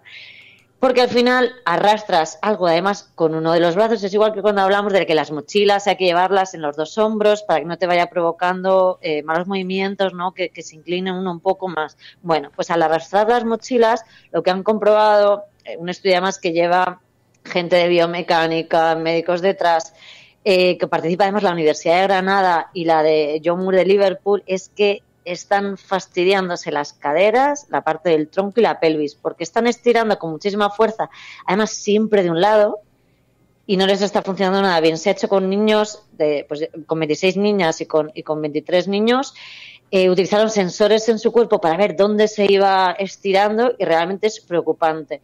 Dan la alerta en este sentido, hay que buscar otras formas.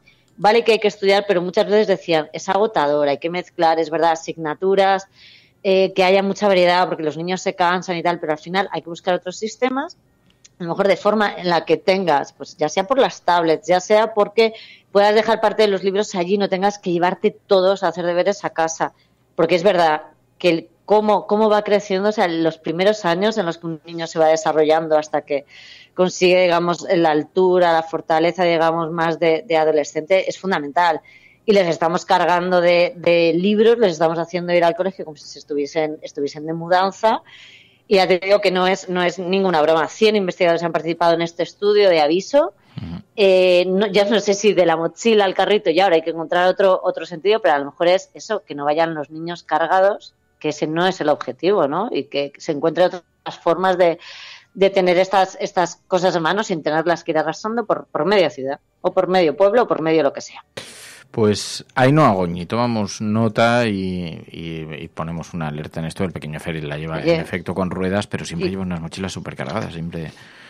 Hombre, claro, inventores del mundo, que desarrollen algo o seguro que ahora profesores si hubiéramos creativos... aceptado el patinete eléctrico como elemento de movilidad, pues no estaríamos debatiendo esto, pero no quiero yo introducir un nuevo elemento de disputa. Me parece lo más. Debajo del monopatín llevar... ¿No has creído nunca? Un cajón... Claro, un cajón, yo no porque yo me la pego, pero quien sepa llevarlo bien, un cajón incorporado, debajo llevas los libros, llegas, aparcas en el monopatín, sacas eso que conviertes en mochila y ya lo metes al cole. Bueno, ahí lo dejo. Ainhoa Oñi, cuídate, gracias, de corazón, adiós. Un abrazo. Adiós, Chao. Bueno, os decíamos, hoy la noticia con la que abríamos este programa, la decisión en ese auto del Tribunal Supremo de suspender cautelarmente la exhumación de Francisco Franco, es una noticia que ha tenido mucha repercusión, no solamente en España, aunque los periódicos lo estén relegando a páginas interiores, pero ayer lo vimos en las tertulias, en la televisión, etcétera, etcétera, y que sabemos que tiene una dimensión política, pero es que también está teniendo consecuencias y repercusión en la prensa internacional. Podrán decir todos los periódicos del mundo lo que quieran. Secessionist parties in Catalonia have wasted no time following the reconvening. Vamos a esta hora con información de último minuto. A esta hora en España, el ex vicepresidente del gobierno... En España finaliza el recuento de votos en y cuando analizamos la prensa internacional aquí, lo hacemos siempre de la mano de Pilar de la Peña, a quien saludábamos antes. No te voy a volver a preguntar por lo de los anacondas, pero... Sí, puedes preguntar por lo de las mochilas, que también es un tema que me preocupa. Ya me lo he imaginado, porque claro, yo no sé si tus pequeños también llevarán las mochilas igual que el pequeño Fer, que son unas mochilas que parecen que van a subir al Everest. Totalmente, y además yo tengo una niña de 13 años que ya está en la fase esa en la que la quiere llevar a la moda o que no la quiere llevar bien colocada. Por supuesto dice que ya no quiere mochila de ruedas, con lo cual tengo las dos, y tengo los niños más pequeños que están con el carrito, así que también me parece fundamental hacer el llamamiento y dar voz un poco a este riesgo y lo que estamos haciendo con la juventud, ¿no? No, que están llevando ahí. Bueno, yo no sé además tampoco qué necesidad tienen de trasladar la Biblioteca Nacional todos los días de casa al colegio y del colegio a casa, pero en fin. Cierto. Pero el caso es que, bueno, le habíamos pedido a Pilar de la Peña que en esta revisión que hace, en este planeo que hace por la prensa internacional, echase un vistazo a ver sobre la repercusión que ha tenido hoy esta noticia del Tribunal Supremo. Ha tenido mucha repercusión en los medios internacionales, ¿no? Mucha, porque ya hemos comentado que todo el tema de la exhumación de Franco y todas las dificultades de España para un poco lidiar y afrontar su pasado es un asunto que interesa muchísimo en el exterior, y la mayor parte de los medios ya estaban bastante pendientes del 10 de junio, que era la fecha prevista para la exhumación. De hecho, pues esta misma semana hubo un reportaje de Paris Match, como que decía, del semanario francés, que decía un poco cómo incluso muerto Franco divide a España, alertando un poco de que la exhumación podía estar muy cercana, pero también podía verse de nuevo paralizada por una decisión judicial. Y hoy esta decisión del Tribunal Supremo es portada de medios de todas partes, ¿no? Está en el New York Times, pero está también en la prensa británica, en The Independent, en la mayor parte de la prensa francesa, en Fox News, he encontrado también en la prensa alemana, en Deutsche Welle, en multitud de sitios, incluso en un diario de Malta, para que os hagáis una idea. Y el titular es este, ¿no? La exhumación de Franco paralizada por una decisión de la justicia, del Tribunal Supremo. Pero esto me llama la atención porque hoy, sin embargo, solamente es portada en el periódico La Vanguardia. Solamente es portada en La Vanguardia. Algo nos dice este asunto también, ¿no? Me da la impresión de que retrata un poquito la imagen de nuestro país, porque estoy viendo, sí, en el periódico La Razón lleva un titular en portada: Moncloa pierde la primera batalla, Franco sigue en el Valle, pero lo lleva en un titular, no lo ha destacado más, y el periódico El País no lo lleva.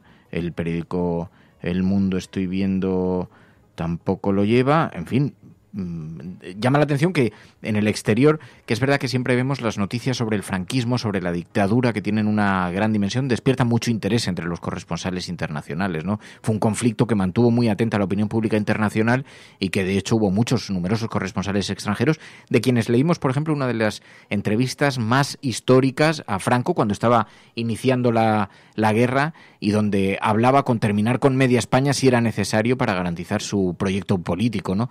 Así que la prensa internacional siempre ha sido, digamos, siempre ha estado muy interesada por el franquismo y por la dictadura, ¿no?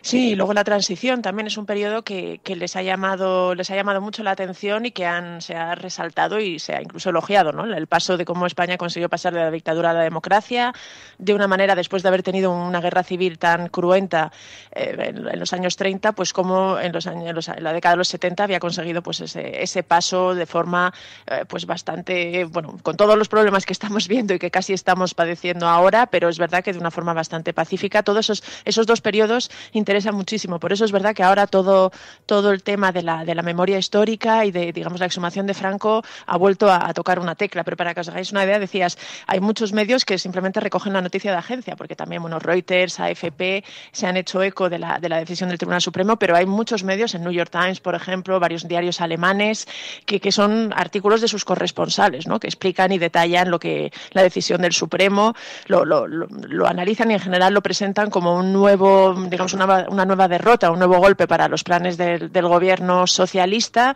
y también un poco como eso, una nueva etapa de una nueva demostración de la lucha de la familia Franco y cómo está teniendo bastante eco en la justicia española. De momento, de todas formas, señalan que bueno que está pendiente algún corresponsal. De hecho, se hacía eco de la primera reacción del gobierno también, diciendo que bueno que era hasta cierto punto incomprensible alguno de los argumentos del Tribunal Supremo, pero destacando que ellos confiaban en que al final se pueda llevar a cabo la exhumación. Emilio Silva decía que si podía prolongar por lo menos algunos meses, aunque parece que terminará por ocurrir. En todo caso, claro, no sabemos si la prensa española no lo retrata con toda la dimensión que merece. No deja de ser el dictador de este país, no deja de ser la gran apuesta política del gobierno de Pedro Sánchez. Si lo están ignorando los periódicos en sus portadas precisamente por la temática de la que se trata, o quizá por algo que también nos llamaba, estábamos comentando al principio, Pilar, una cosa que me llama mucho la atención. Cuando abríamos la página informativa en el programa, en el primer bloque, la primera media hora del programa,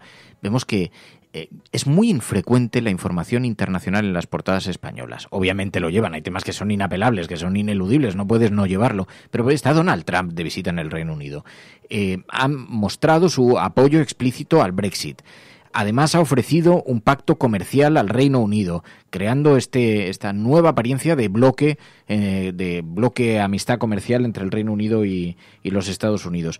No lo lleva ningún periódico en portada y decía, quizá esto es un legado del franquismo. Hemos estado demasiado acostumbrados a mirarnos en el interior. Toda la prensa española lleva las conclusiones del fiscal, que no dejan de ser las del fiscal, que es parte interesada. Veremos a ver después qué es lo que dice el juez, que se supone la parte definitoria del relato judicial en el asunto del 1 de octubre, pero independientemente de eso, llevamos esta secuencia de noticias. Tampoco es que sea una gran superaportación, es una noticia que merece relevancia, pero no hay una sola noticia de internacional en las portadas. Este es un país demasiado acostumbrado a mirar hacia adentro. Yo no sé si esto es un fenómeno que pase también en la prensa internacional. Miran más a sus países que a los grandes acontecimientos del mundo. ¿Esto es frecuente, tú que lo miras con mucha atención?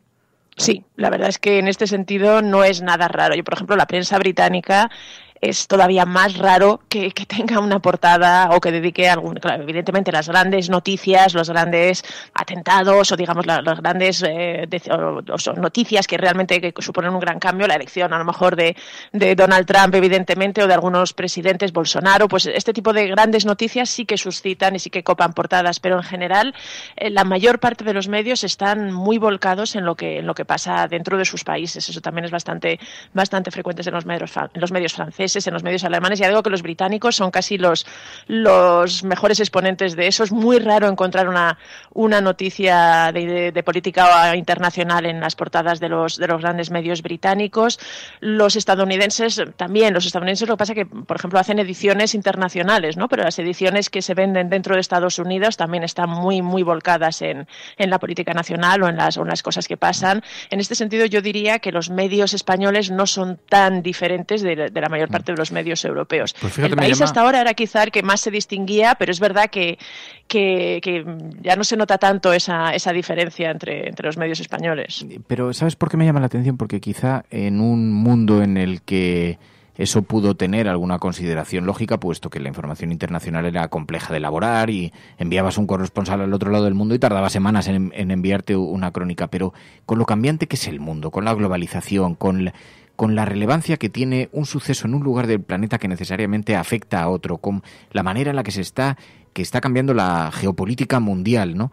A lo mejor no hay interés ciudadano en eso, a lo mejor en la propia profesión periodística no estamos preparados para eso, pero me da la impresión de que es mucho más relevante lo que está ocurriendo en el mundo de lo que ha sido nunca. O sea, hay mucha más interrelación entre unas cosas y otras de las que ha habido nunca y por lo tanto me llama la atención. Pero si me dices que es un fenómeno global... Es bastante general, pero yo comparto por completo la reflexión que has hecho. O sea, es lo que sucede, pero realmente es una demostración de miopía, ¿no? Yo creo que es verdad lo que estás diciendo. O sea, cada vez importa importa más lo que sucede en otros países o en otras zonas del mundo, incluso te puede afectar a nivel nacional, ¿no? Y ya no hablamos de la poquísima atención que suscita continentes como África en general en los medios internacionales, porque todavía las cosas de Europa, de la Unión Europea, pues tienen un poco más de presencia, y las cosas que suceden en Estados Unidos, pero sí es verdad que hay un poco esa especie de mirar, esa especie de sensación general de mirarse el ombligo y de actitud miope ante esto.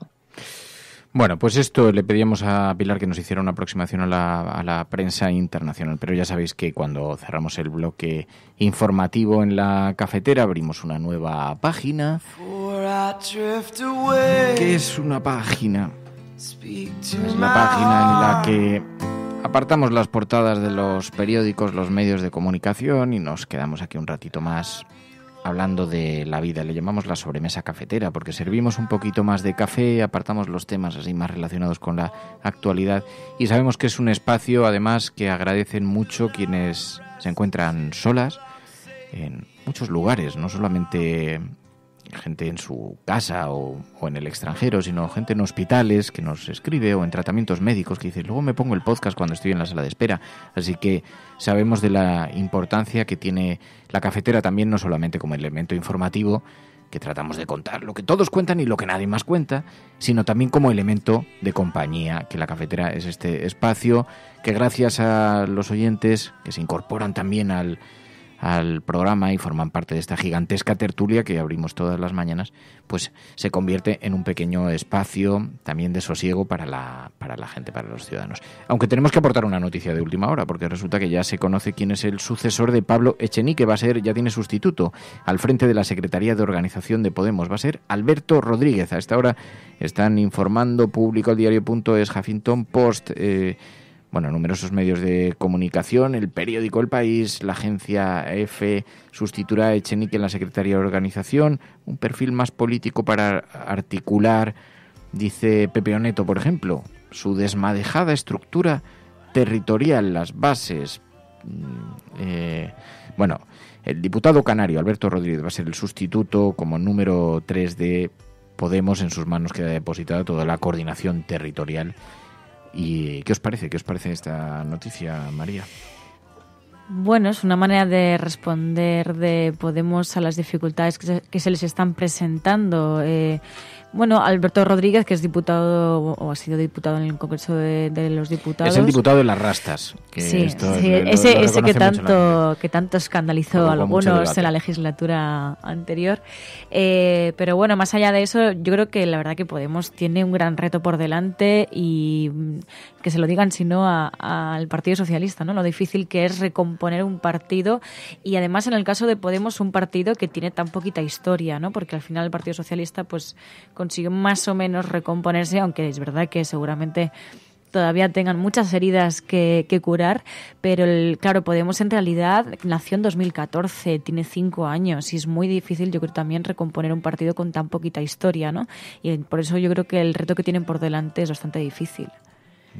Pilar. A mí, fíjate, de Alberto Rodríguez hay dos cosas. Es verdad que cuando fue elegido diputado y cuando se constituyó el Congreso, su foto pasando al lado de los diputados del Partido Popular fue portada en todas partes porque era muy llamativa. Pero luego ha sido noticia también a final de la legislatura, en una ocasión en que se despedía un diputado del PP y hizo un discurso en el que, elogiaba a este diputado del PP la relación que había podido tener con él a nivel político, es decir, no ya, me imagino que a nivel personal también, pero se refería un poco a la colaboración política, y en este sentido fue una cosa un poco diferente, ¿no? Un discurso diferente que reconciliaba un poco con la capacidad de diálogo y de entenderse con gente que piensa diferente. Así que, en principio yo con esta especie de recuerdo me parece que quizá puede también indicar un nuevo camino para Podemos. Veremos a ver qué pasa, porque es como dice María, es complicado reconstruir una formación política con tan poca historia, pero a la vez tan intensa y tan convulsa en este tiempo. Es verdad, las palabras de despedida de Alberto Rodríguez, el diputado de Podemos por Canarias, unas palabras de despedida a un diputado del Partido Popular, Alfonso Candón, en el Congreso de los Diputados, a quien le dijo: eres una buena persona. Y esto provocó, fíjate, llamó mucho la atención porque provocó mucha mucha extrañeza, ¿no? Mucha extrañeza, claro, que este clima de sosiego y de diálogo en el Congreso de los Diputados, y fue muy elogiado y fue también recibido con mucho cariño el hecho de que se dirigiese así con esas palabras a este diputado del Partido Popular. Públicamente, que además es difícil hacerlo, ¿no? Queda grabado y queda para la historia y para los anales de este país. No sé si me voy a arrepentir, pero creo que lo voy a decir y queda en el diario de sesiones. Nunca pensé que le fuera a decir algo a alguien así a esta Cámara, y menos a un diputado del Partido Popular, pero creo que lo vamos a echar de menos, y voy a decir algo que creo que es de las cosas más bonitas que se le puede decir a alguien, y es usted una buena persona y le pone calidad humana a este sitio. Lo vamos a echar de menos. Lo vamos a echar de menos. Usted, una buena persona, le pone calidad humana a este sitio, al Congreso de los Diputados. Y decías, Pilar, que además lo hizo en público, ¿no? Que eso también tiene mucho valor. Claro, es decir, esto, una cosa es pues eso, decírselo en persona cuando se despide, pero salir a la tribuna de los diputados, y un diputado de Podemos en esos momentos en que además no era todavía pre-campaña electoral, pero hemos tenido una pre-campaña tan larga que casi era pre-campaña electoral, pues yo creo que tuvo mucho valor en todos los sentidos. Pues va a ser el nuevo secretario de organización de Podemos, un Podemos que se encuentra en evidentes dificultades con algunos movimientos internos que no terminan de resolverse, de concretarse, y que ha tenido este resultado electoral. Antes contaba algunos rumores en la corte madrileña, en los oscuros callejones de la corte madrileña, que decían de forma provocadora, no lo decían con mucha solidez, aunque nunca se sabe, pero decían de forma un poco provocadora: es que Iglesias se está poniendo muy duro en la negociación con el gobierno, a ver si va a haber que nombrar ministra a Manuela Carmena. Que sería, la verdad, no se me ocurre una conspiración mayor para meter el dedo en el ojo a alguien. Pero yo decía, pues esto sería muy mal interpretado por los votantes de Podemos, le caería muy mal. Y decían, no, porque Manuela Carmena, aun con toda la discrepancia, sigue cayendo bien entre el votante de Podemos, a pesar de que ese giro que hizo de alejarse de Iglesias. No lo sé, yo no sé qué tal. Pero efectivamente sería muy efectista. Pero ojo, que no se confunda también el Partido Socialista, porque necesita de aliado a Podemos. Es decir, está bien que metas el dedo en el ojo, es tu contrincante y tal. No, pero ministra de Justicia Vicky Rosell, por ejemplo. Bueno, puede ser. Pero el Partido Socialista también tiene que tener cuidado con todo esto, que si no, luego se va a enfrentar él solo a PP, Ciudadanos y Vox, si es que realmente quiere enfrentarse a Ciudadanos, que eso también es una de las grandes preguntas que habría que hacerle al Partido Socialista. Pero ojo, que el Partido Socialista, si acaba con Podemos, se va a quedar solo. Y no le va a beneficiar nada, sobre todo porque los votantes del Partido Socialista, muchos vienen de Podemos y se le pueden volver a ir. Entonces, ahí también el Partido Socialista tiene que tener bastante cuidado con cómo trata a Podemos ahora mismo en las negociaciones. Yo creo que de todas formas ahora mismo estamos en una negociación tan abierta, tan compleja, que se están dando muchos gestos simplemente de faroles, ¿no? Y veremos a ver. Yo ahora mismo todavía no me veo demasiado, con una posición demasiado sólida para poder decir hacia dónde pueden ir los tiros, pero sí claramente se ve que el Partido Socialista no está teniendo una actitud demasiado amigable hacia Podemos. No sé si en ese sentido lo hace intencionadamente porque realmente tiene intención de acercarse a Ciudadanos o porque intenta marcar terreno. Política. El tiempo nos lo dirá, pero esto es política. Ayer estos mismos rumores en la corte me decían, Fernando, al Partido Socialista no nos interesa el Podemos, nos interesan los votantes de Podemos. Claro, que es una cuestión de sentido común. A nadie se le escapa que lo más probable es que a Podemos no le interesen el Partido Socialista, le interesan los votantes del Partido Socialista también. Así que esto es política y yo creo que la negociación no va a ser fácil y en efecto todo dependía del resultado electoral y perdiendo dos de las alcaldías más emblemáticas, Madrid y Barcelona, en los ayuntamientos del cambio, pues obviamente llegas a la posición a la mesa de negociación con una posición más debilitada. Y si encima tienes algunos problemas internos no resueltos, pues evidentemente también tienes a Íñigo Errejón, que está con el que se está especulando, que está empezando a iniciar un movimiento un movimiento político que puede tener alcance nacional. Vemos también los debates internos en ECO, que están siendo bastante intensos y que podrían derivar en una división, una parte de ECO que se fuera con el errejonismo, otra parte que se quedase en el Congreso. Todo esto, digamos que en el PSOE y en la política son perfectamente conscientes. Esto se está bulliendo y eso te debilita en cualquier negociación. Y no se espera de Pedro Sánchez ningún gesto de solidaridad si no le puede sacar partido. O sea, esto no se trata de lealtad porque tú me apoyaste en la moción de censura. Esto es política, se trata de en el Juego de Tronos o ganas o mueres. Y esto es así. ¿No? Que lo digo con una cierta frivolidad, pero tiene que ver con esto también. Bueno, el Juego de Tronos tiene bastante que ver con las estrategias políticas, ¿eh? Y luego me llamaba la atención, perdón, ya me callo, pero me llamaba mucho la atención, porque es que además mañana quiero profundizar en esto en el editorial. ¿En qué se ha convertido la política? Porque cuando me decían lo de Manuela Carmena sería una buena ministra, y entonces yo decía, hombre, no, pero digo, sería muy efectista, digo, pero también tiene que ver la gestión, o sea, un ministro, me decían, bueno, como Pedro Duque, un astronauta que vino muy bien, le dio una pátina muy interesante pero ¿qué se puede decir que haya conseguido Pedro Duque realmente como ministro? Y entonces dices, bueno, es que si la política se está convirtiendo en esto, ya no se necesitan ni siquiera gestores. Hemos pasado de los gestores a los publicitarios, ¿no? De los abogados del Estado a los directores de marketing. Sí, de los gestores a los gestos. Qué bonito eso, Pai. Qué bonito, sí. Sí, realmente en ese sentido podrás decir lo que quieras del gobierno de Pedro Sánchez, pero claramente ha hecho de la política de gestos una seña de identidad de su gobierno. Creo que nombrar ministra Manuela Carmena sería otro gesto, pero con una carga de profundidad bastante importante. Pero no mira, sé si como dices, si tiene Pau, sentido. Como dices, Pau Pérez, dice un pase de modelos, y dice Isabel Aceitunilla, es que todo es marketing en esta vida. Con ese hashtag almohadilla la cafetera bien atado. Y tenéis, sí, yo creo que hay un poco de eso también. Y yo creo que nosotros, los oyentes de este programa, somos un poco conscientes de eso, que la política se ha transformado, quizá porque como el poder de la soberanía nacional se ha ido desplazando y se ha ido disolviendo y se ha ido trasladando a Europa, a suprainstituciones, al final, ¿qué es lo que queda? Gestos y alguna que otra decisión más o menos trascendente donde todavía se guarda un poco de espacio de soberanía, pero... Y yo creo que también se utilizan ese tipo de fichajes para intentar llamar la atención en la opinión pública y también, bueno, pues recurrir a fichajes conocidos, ¿no? Más allá de que tengan experiencia o no. Y también porque saben perfectamente que efectivamente que sigue habiendo desafección política, que sigue habiendo un descrédito de la clase política, y entonces presentar a un político al uso que lleva a lo mejor años viviendo como político, pues no está bien visto, y entonces pues optan por fichajes conocidos que, aunque no sean expertos en la gestión, pues lo utilizan de esta manera. Yo creo que también hay veces que es una manera, a veces un poco desesperada, de intentar alimentar esa antipolítica, recurriendo a fichajes que no pertenecen a ella.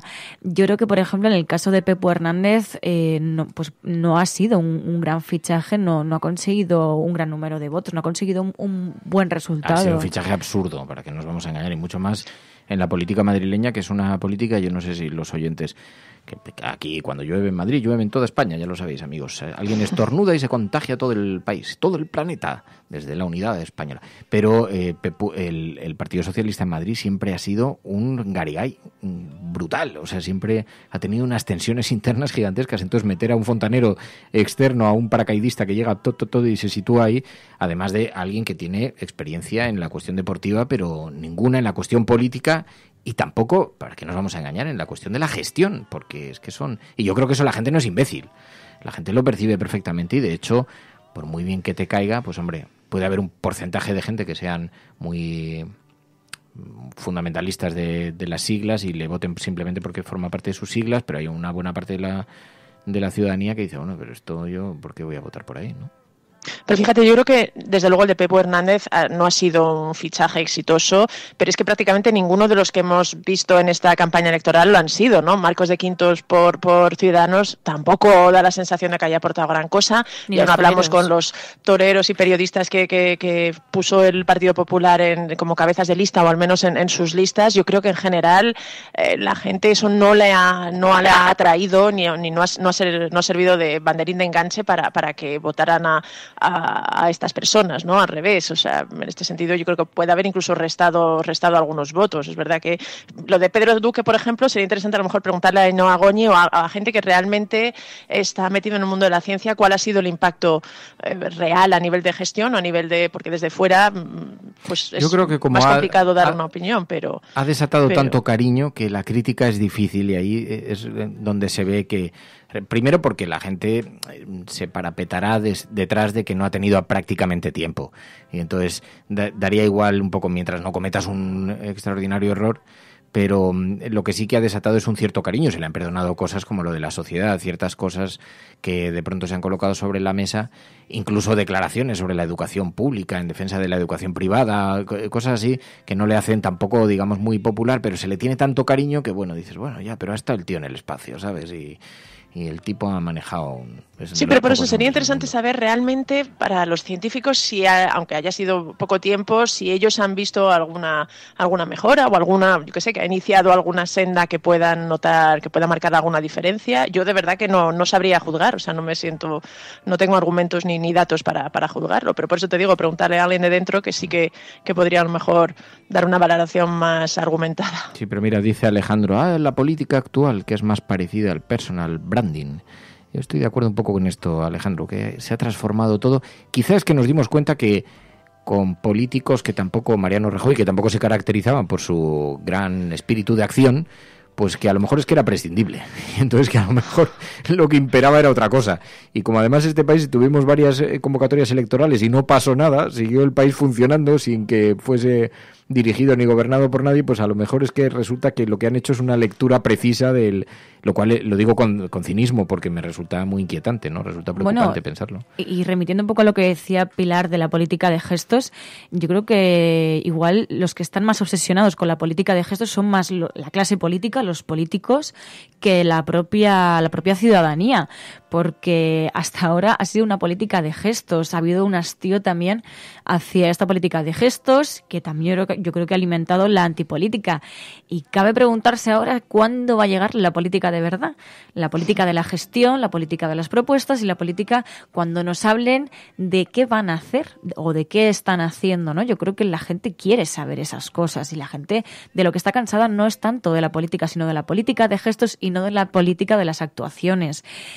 Esperemos que las declaraciones de cada día, que además aquí las vamos recopilando cada día, las declaraciones más populares o las más notables, que dejen ya la política de gestos y que por fin se pongan a hablar de las propuestas que pueden cambiar la vida de las personas, del día a día de las personas. Porque yo creo que además lo que decías es la gente se está un poco cansada de la política de gestos, sobre todo porque ha sido una política de gestos muy sobreactuada en muchos ámbitos y de eso sí que creo que, por ejemplo, el 28 de abril sí que dio una muestra de, al final yo creo que sobre todo emergió un voto más moderado, ¿no? La España más moderada es la que yo creo que quizá acudió más masivamente a las urnas y demandó un poco esto, ¿no? Un poco de autocontrol a los políticos. También ahora, si realmente hay voluntad, se abre un periodo en el que en principio, bueno, se vislumbran hasta 4 años sin convocatorias electorales. Sí se podría avanzar en este terreno de la política de verdad, ¿no? De la política de medidas, de cambios que puedan pues eso, marcar un nuevo rumbo en distintos aspectos y vamos a ver qué pasa. Yo creo que también el hecho de que la fragmentación de la política, que se ha hablado mucho, el fin del bipartidismo, obliga a hacer un nuevo tipo de política a los partidos y a los líderes políticos que tendrán que ir poco a poco aprendiendo y haciéndola, ¿no? Porque al final, porque lo que decías, al Partido Socialista le interesan los votantes de Podemos, igual que a Podemos le interesan los votantes del Partido Socialista, pero mientras sigan votando lo que sigan votando, pues tendrán que ponerse de acuerdo entre ellos. Es difícil, algún trasvase puede haber, pero creo que las últimas elecciones han demostrado que esto se ha fragmentado y lo mismo en la derecha, con lo cual tendrán que acostumbrarse a esta nueva situación. En fin, bueno, que quería yo aparcar un poquito la página de actualidad, pero no, hay días que nos resulta fácil y no resulta... Volvemos a hablar de las anacondas, si quieres. A mí me ha parecido un temazo, lo habéis aparcado ahí, yo que se lo había propuesto a Ainhoa Goñi porque pensé que iba a desatar vuestra locura Oye, ya hemos descubierto el misterio de la Virgen María. ¿Te parece poco? Sí, porque no habéis puesto énfasis sobre eso, pero vamos, que... Si bueno, de hecho, por aquí, por el chat, ya están hablando de montar otro partido, la cafetera republicana. Sí, lo que nos Yo creo faltaba. Que nos faltaba otro partido más. Como hay pocos. El Frente Popular de Judea. El Frente Popular de Judea. Ay, Dios mío. Y SCT, que nos aporta algunas informaciones bien interesantes esta mañana, pero no voy a profundizar, que luego me dicen, eres un frívolo, Fernando, eres un frívolo. Han dicho algo de Clara Lago, no voy a entrar en esto. Vale. Que nada la película más. Del viernes. La película The Mind, mañana. La película del viernes es una película documental que aporta algunas claves interesantes sobre posibles soluciones a esta hecatombe que estamos viviendo medioambiental, económica, de desarrollo, y la verdad buscan ejemplos concretos en el planeta de éxito, huertos urbanos, un montón de cosas que han tenido éxito en algunas ciudades tan importantes como Detroit y que las ponen como ejemplo y dicen, hay una solución y la solución es posible y se puede cambiar el paradigma de esta sobreexplotación gigantesca. Y la verdad, es interesante, es una película interesante. Así que el viernes la comentaremos aquí, The Mind, la película elegida esta semana para el Videoforum de la Cafetera, es una película documental. Muy bien. Y bueno, ya podéis enviar vuestras notas de audio al WhatsApp del programa, 627-002-002.